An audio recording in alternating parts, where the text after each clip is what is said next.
As we get older, the natural focusing that we have, that we call accommodation, decreases.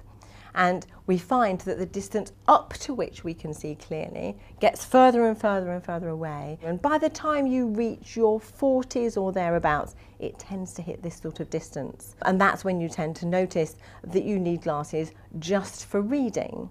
And that's very common, happens to all of us, and that's called presbyopia. The onset of presbyopia in the 40s coincides with an increase in people's risk of developing eye disease. So it's really important to make sure that if you notice problems with your sight, any problems with your sight, that you go and see your optometrist. And they will check to make sure your eyes are healthy, as well as finding out what glasses you need.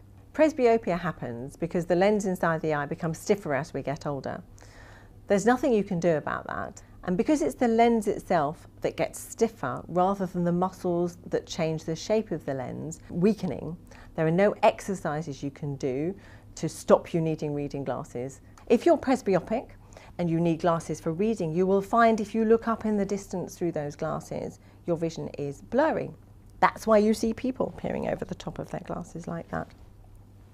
There are ways around that. You can either have a bifocal lens, which is where the top part of the lens is focused for distance and the bottom part of the lens is focused for reading, and there's a little line on the lens that you can see. Or if you don't want to have that line, you can have a varifocal lens.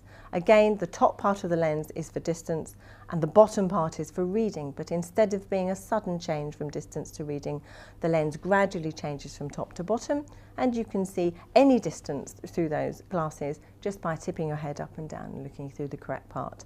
If you have any problems or any concerns about your eyes, contact your local optometrist. Details can be found on lookafteryoureyes.org.